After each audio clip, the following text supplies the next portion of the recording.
Boa noite a todos, que a paz de Jesus esteja conosco na noite de hoje. Quem for assistir a nossa gravação depois, recebam também as bênçãos de Deus e de Jesus em seus lares. A gente vai dar início à nossa palestra da noite de hoje. Primeiramente agradecendo a Deus nosso Pai, ao nosso Mestre Jesus, aos amigos espirituais aqui da nossa casa, que estejam presentes mais uma vez, abençoando e iluminando a cada um de nós que aqui se encontra. Aos que forem assistir a nossa gravação pela internet, que também recebam muita luz e muita paz em seus lares, em suas vidas. Que seja uma noite de muitas bênçãos para cada um de nós. Estamos aqui na nossa casa, aos irmãos desencarnados que também se achegam aqui, necessitando de auxílio, de amparo espiritual. E que ao final da noite de hoje, possamos levar para os nossos lares, para os nossos familiares, um pouquinho dessa luz e dessa paz que aqui sempre recebemos. Iniciando a nossa palestra de hoje, fazendo a oração de São Francisco, que é o patrono da nossa casa. Senhor, fazei-nos um instrumento de vossa paz. Onde houver ódio, que eu leve o amor. Onde houver ofensas, que eu leve o perdão. Onde houver discórdias, que eu leve a união. Onde houver dúvidas, que eu leve a fé. Onde houver erros, que eu leve a verdade. Onde houver desespero, que eu leve a esperança. Onde houver tristezas, que eu leve a alegria.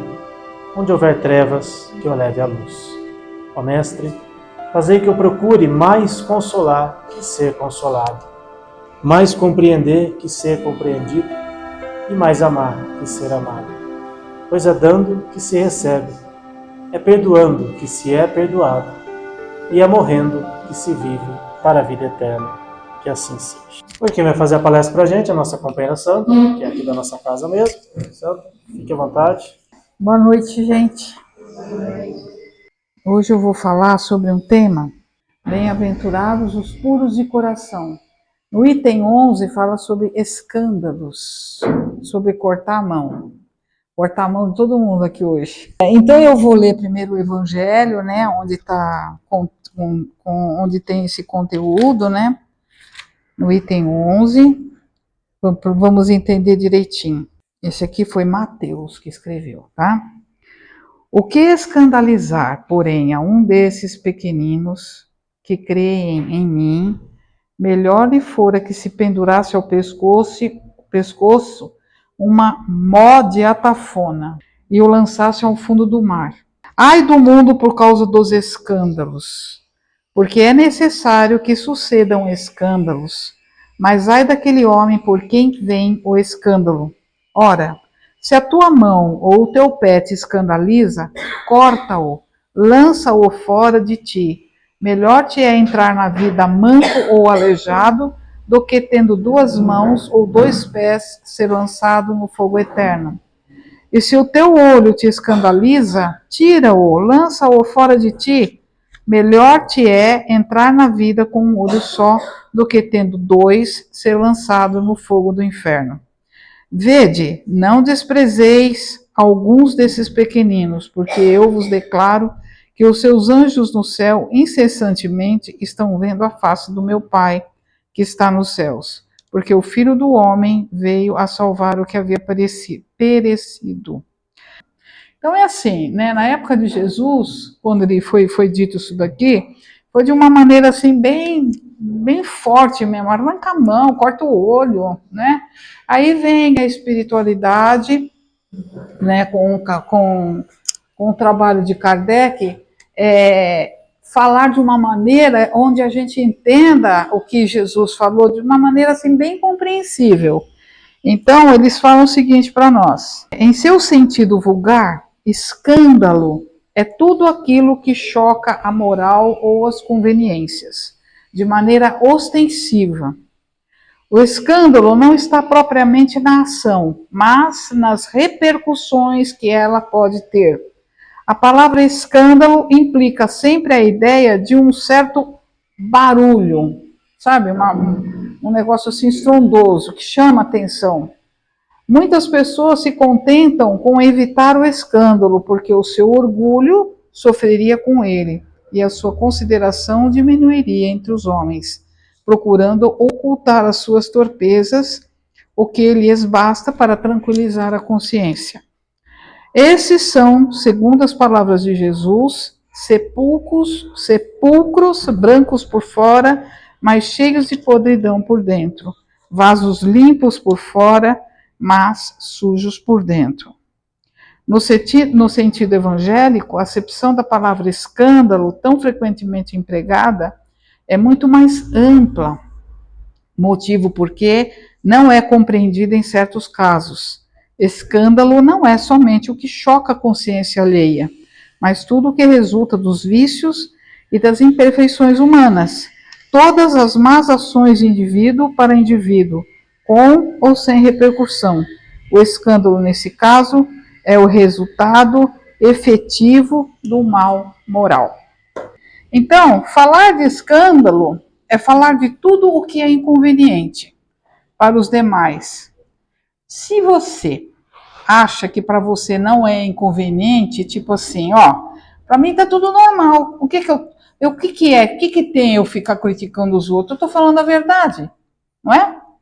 E aí, ó, fique atento às suas atitudes, porque elas magoam, ferem, e dependendo da sua ação, não há como voltar atrás, quando a gente chama a atenção de alguém, não é?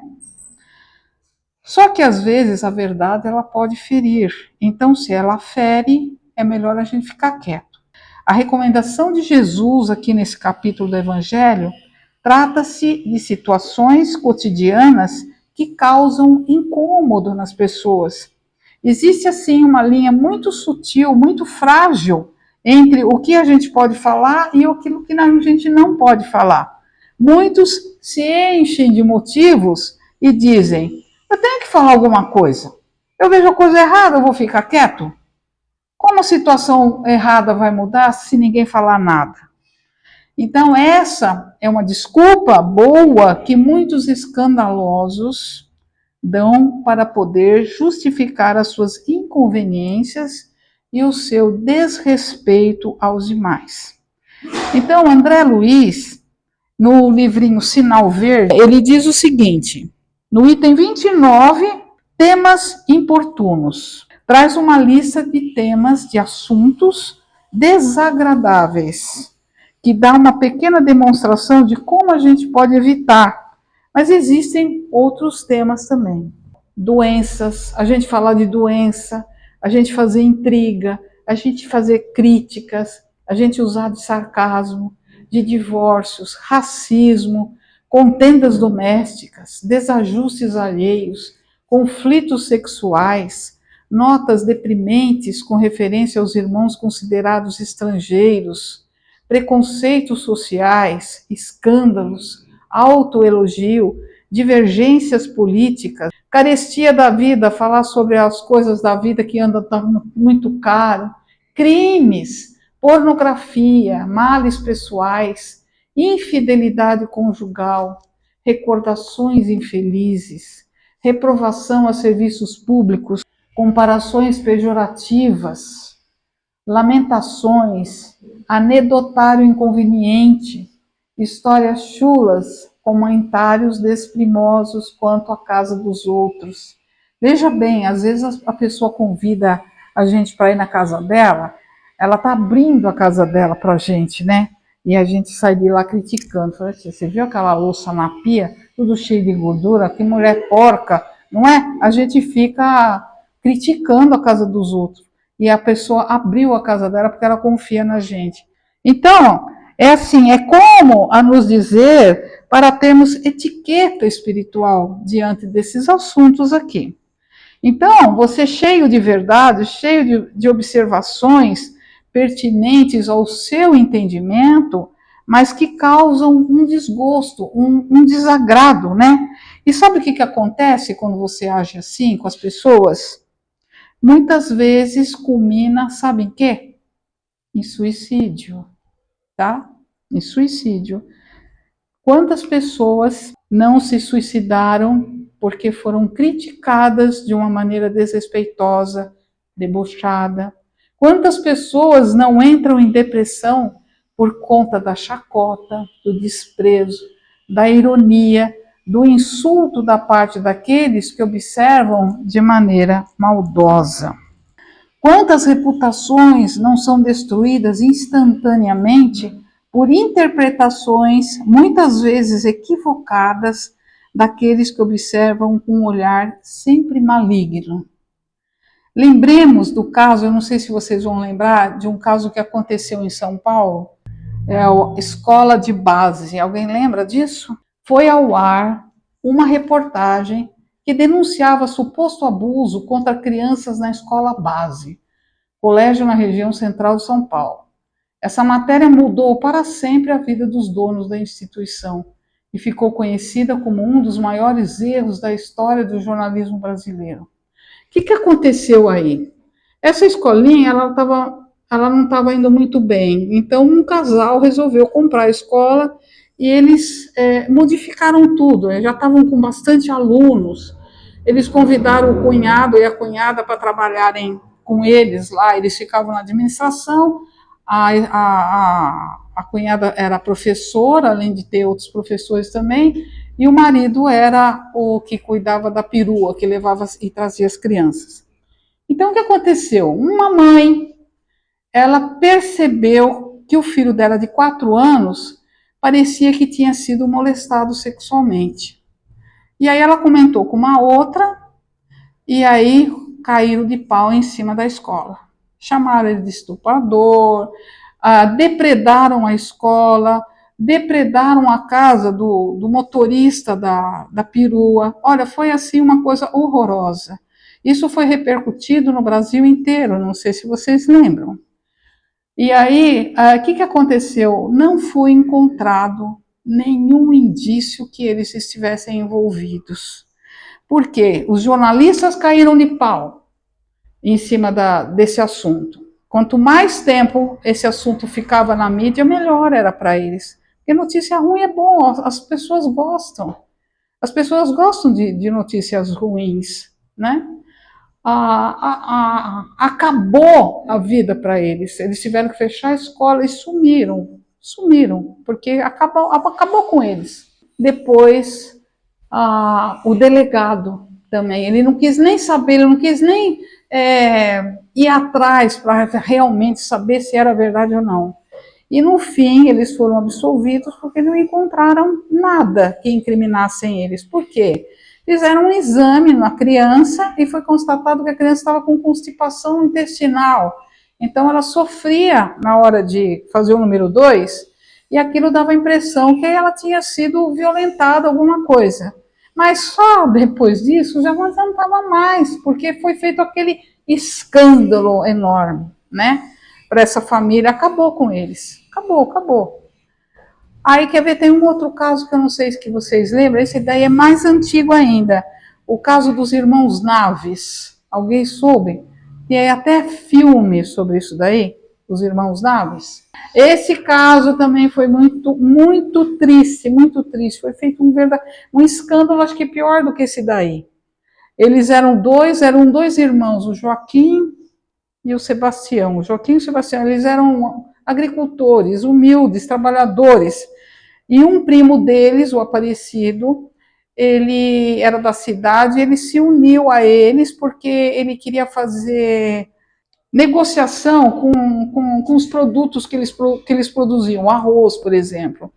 E ele conseguiu vender uma quantidade muito grande de arroz para um fazendeiro lá, e ele recebeu um dinheiro muito grande, o Aparecido, que era primo desses dois irmãos. E aí eles foram convidados aí numa festa, essas festas de rural que tem, né, de agropecuária, e aí no meio da festa o Aparecido sumiu. Cadê o Aparecido? Sumiu. E ele estava com dinheiro, porque ele já tinha descontado o cheque. Um dia antes ele tinha descontado o cheque. E o Aparecido sumiu. E cadê o Aparecido? Tal, mas ele estava na festa com os primos, aí acharam que os primos deram um sumiço nele, no Aparecido. E foi um terror, porque a cidade inteira caiu de pau em cima desses dois irmãos. O que a polícia fez?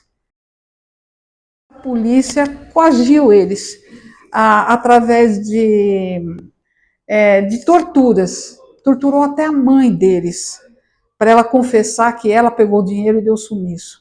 E para não apanhar mais, eles confessaram que pegaram o rapaz, que amarraram ele, mataram ele, jogaram no rio, tudo isso eles falaram para poder parar de apanhar. E acontece que quando ele foi julgado, eles contaram para o juiz que era mentira, que eles foram coagidos a falar aquilo lá. E eles foram para a júri popular. E o júri popular inocentou eles. Só que a parte criminal, né, os promotores, não ficaram satisfeitos e fizeram um novo julgamento. E nesse julgamento eles também foram absolvidos novamente. Só que eles não concordaram e acabaram punindo os dois, com 23 anos de cadeia cada um. Isso porque ainda se viciaram a mãe deles, bateram, torturaram a mãe, para a mãe confessar que foi ela que ficou com o dinheiro, e os dois também eles ficaram presos, depois teve a pena reduzida para 13 anos, aí depois um morreu, e o outro, depois de muito tempo, ele, depois de 15 anos, numa festa que teve na fazenda, ele viu aparecido lá. Ele falou, graças a Deus você apareceu, Aparecido. Graças a Deus que você apareceu. Eu quero que você vá na cidade, mostrar para as pessoas que você está vivo, que eu sou inocente, eu não matei ninguém. E aí o pessoal ficou louco da vida com quem? Com o Aparecido. Então, no fim, o Sebastião morreu, o Joaquim morreu, e depois de muitos anos, o governo foi obrigado a pagar uma indenização para a família, né, para os filhos, ou para a esposa, para a viúva. Mas isso foi uma repercussão horrível. Olha o que esse pessoal não sofreu na mão de policiais corruptos, né?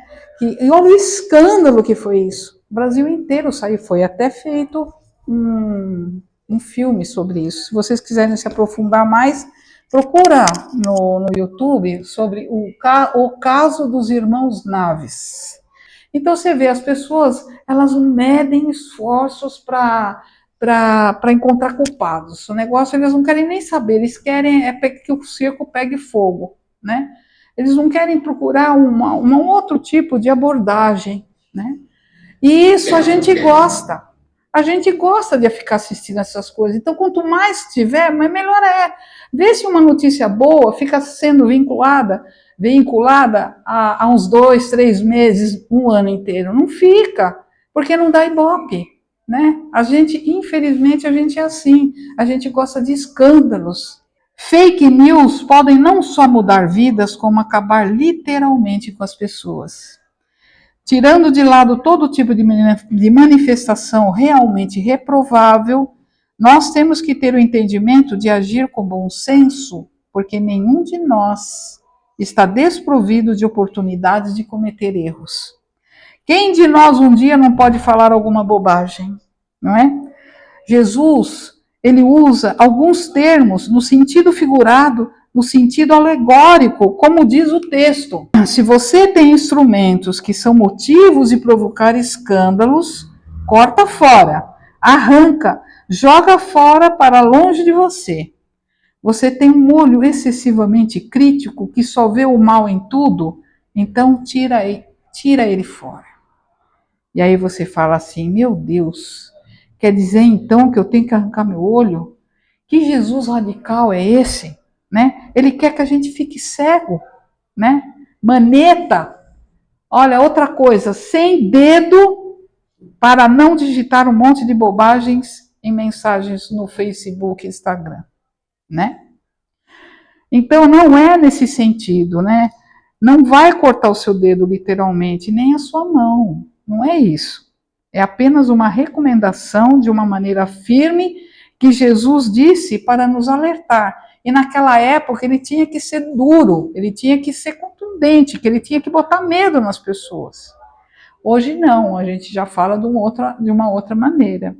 Olha, não use, é a mesma coisa que Jesus estivesse dizendo, não use o seu potencial, não use as suas ferramentas que devem ser destinadas para o bem, para trabalhar para o mal. Então, não seja você um dos canceladores da vida. Não cancele ninguém do seu convívio na internet porque ele não compactuou com a sua ideia. É uma coisa errada. Sabe por quê? Porque senão você vai entrar naquela linha que Jesus ensinou para nós. Quem não tem pecado, que atire a primeira pedra. Não é? Quem de nós não erra? Quem de nós não tem moral para poder bater no peito e dizer: espera aí, Jesus, eu não tenho pecado. Está faltando um pouco de bom senso, né, em nós. Está faltando um pouquinho mais de discernimento. Já ouviram aquele ditado que fala assim: casa de telhado de vidro não joga pedra no vizinho? Alguém conhece esse ditado? Né? Quem tem telhado de vidro não joga pedra no vizinho? Então, quem de nós não tem telhado de vidro? Quem de nós não tem as suas fragilidades?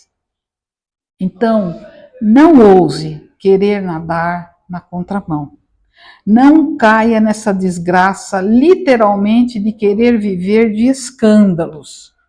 Outro exemplo aqui, fila de banco. Você está na fila de banco, a fila está quilométrica. E você está lá, você já fica batendo o pé. Todo mundo quieto, né? Aí basta você chegar pro cara da frente e falar: ó, tá vendo, ó, fica batendo papo com o caixa. Aí o que você está fazendo? Você está botando fermento na raiva das pessoas. Aí fica aquele escândalo, todo mundo reclamando. A gente reclama com razão, mas você viu qual é a proporção que o negócio toma? Né? A gente provoca um escândalo querendo já bater no outro. A lição do Cristo, então, é essa: que não sejamos tão implacáveis com as faltas dos outros, que não levantemos escândalos sobre os erros dos outros, porque nós não estamos lidando com pessoas perfeitas, tá? Você pode cobrar a perfeição de um anjo, né? Mas não tem anjo encarnado aqui nesse mundo. Nem eu sou e nem você é um anjo, né? Nós não somos perfeitos. Nenhum de nós aqui nesse mundo é anjo. E que moral nós temos para viver aí açoitando as pessoas, né? Dando chicotada nos outros, só com a nossa língua. Já pensou se a gente tivesse que arrancar a língua também, né? Então todos nós necessitamos de amparo. E aqueles que cometem erros, eles têm que ser censurados mesmo, tá? Quando lembramos de casos que tiveram uma repercussão grande nos canais de TV, que era o caso dos irmãos Naves, né? E o povo ficou dias falando, relembrando o acontecido, revivendo todos os detalhes incansavelmente, que tenhamos a compaixão das pessoas envolvidas pelo escândalo, lembrando que se essas pessoas tivessem a compreensão dos seus atos, se soubessem as consequências que virão através deles, jamais se utilizariam do mau uso das suas ferramentas. Então, não entremos em escândalos. Para o nosso bem, para a nossa evolução, para a nossa colaboração com o divino. Deus espera que nós possamos auxiliá-lo na obra divina, que ajudemos a espiritualidade não agindo de uma maneira desinteligente, mas para até ajudar os amigos espirituais a trabalharem de uma forma mais tranquila, porque senão a gente vai dar trabalho para eles, né, para os nossos benfeitores. A gente tem que parar de dar trabalho para aqueles que nos auxiliam, da mesma forma que a gente não gosta de dar trabalho de desgosto para os nossos pais. Porque a gente não se preocupa. Por que a gente não se preocupa em dar aborrecimento para o benfeitor que nos acompanha, que fica além dos nossos pensamentos? Olha aqui, meu Deus, lá vai ela de novo publicar coisa no Facebook para alfinetar todo mundo. Não tem gente que é assim, não é? Então, estamos dando trabalho para os amigos espirituais. Vamos colaborar mais com a paz no mundo. Já é tão difícil, né? Vamos ajudar o mundo a ficar mais leve. Não entre em fofoca. Então, vamos ajudar o mundo a ficar mais leve, né? Não entre em fofoca. Quem vê muito mal nos outros tem muito mal dentro de si mesmo. A gente só fica indignado com tudo. E a gente quer que outra pessoa também fique junto com a gente, que é para aumentar mais o escândalo ainda, né? Então, gente, vida mais leve. Jesus está no comando das coisas. O que você não pode mudar, Deus está cuidando. A tua crítica, ela não ajuda em nada. Conhece o Haroldo Dutra Dias? É um palestrante espírita. Ele é excelente. Ele tem uma fala dele que ele fala assim. Ele citou uma fala em uma das suas palestras que ele fala sobre os indignados de pijama. Quem são os indignados de pijama? São aqueles sentados na poltrona do papai, com pantufa nos pés e olhando com binóculo as coisas que acontecem e não faz nada para ajudar ninguém. Esses são os indignados de pijama. Então, vamos parar de ficar apegados em escândalos, noticiários infelizes. Use bem o teu olho. Olha o olhar bondoso de Jesus, que a gente tenha o olhar de Jesus diante das coisas que acontecem, que a gente procure compreender as pessoas. Por que elas estão falando isso? Você acha que você, que tem esse conhecimento, você que sabe que o porquê das coisas acontecerem, a importância que a gente tem de entender a pessoa, de saber perdoar, é o que eu estava comentando com a minha amiga ali. Por que é difícil a gente perdoar as pessoas? Não é difícil perdoar. Porque na medida que você souber que a tua responsabilidade diante das coisas sempre vai ter um bate e volta, é ação e reação. Aquilo que você faz, você vai receber de volta. Se você agride uma pessoa, você vai receber uma agressão de volta. Então, quando alguém agride você, quando alguém ofende você, você tem que ter compaixão dessa pessoa, porque ela não sabe as consequências do ato dela. Então, você olha para a pessoa com mais compaixão. Coitado, ele não sabe o que está fazendo. Se ele soubesse, ele jamais faria isso. Então, vamos parar de ficar pegado em escândalo, noticiário, use bem os seus olhos, olhe com mais bondade, olha só como Jesus olhava para as pessoas. Use a sua boca, use a sua voz, a sua inteligência para formular frases mais respeitosas. Você é capaz de ter um olhar menos debochado, é capaz de divulgar na internet coisas que dizem muito sobre o seu coração. Se você considera que o seu coração é bom, preocupado em progredir, use então essas ferramentas da tua inteligência para divulgar o bem. Como diz uma frase de Gandhi, seja a mudança que você quer ver no mundo. Eu consegui passar a mensagem de cortar a mão de uma forma mais suave para vocês? Então, gente, é isso daí que eu queria passar. É uma forma de como a gente lida com os assuntos, sabe? Quando a gente fica grudado na televisão, vendo noticiários e aqueles mais chocantes e aqueles que a gente mais fica assistindo. Então, que a gente pare um pouquinho, sabe? Porque atrás disso daí tem pessoas ganhando dinheiro em cima da desgraça dos outros, né? Que a gente tenha mais compaixão das pessoas envolvidas nesses acontecimentos. Que a gente, antes de criticar, a gente faça uma oração dirigindo a ela, para que ela tenha o atendimento médico espiritual, que ela seja amparada naquilo que aconteceu, que ela seja perdoada. E que Deus ajude todas essas pessoas. Então agora vamos fazer uma prece final, fechando os nossos olhos, rogando a Deus nosso Pai, que nos intua sempre a sermos instrumentos da sua paz, como diz Francisco de Assis, para que o mundo seja um lugar melhor de ser habitado, que a gente seja instrumentos de Deus, que a gente seja capacitados para exercer todas as nossas boas ferramentas em favor de todos aqueles que ainda se encontram um pouquinho atrás de nós, que a gente possa auxiliá-los a alcançar degraus na sua evolução, que sejamos mensageiros de Jesus quando depararmos com situações assim humilhantes, que a gente tenha compaixão das pessoas, como Jesus mesmo pediu para nós, e assim, com o coração enternecido por essa lição que nosso Senhor Jesus quis nos mostrar, nos alertar o coração, para que sejamos pessoas melhores, para que a gente suba degraus na nossa evolução. Vamos fazer aquela oração que Ele nos ensinou, que Jesus nos ensinou a chamar Deus de Pai.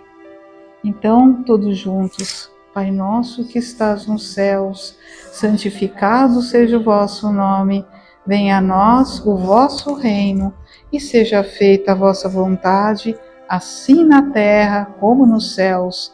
E o pão nosso de cada dia nos dai hoje. Perdoa, Senhor, as nossas ofensas, assim como nós perdoarmos a quem nos tem ofendido, e não nos deixeis cair em tentação, mas livrai-nos de todo o mal, pois teu é o poder, o reino e a glória.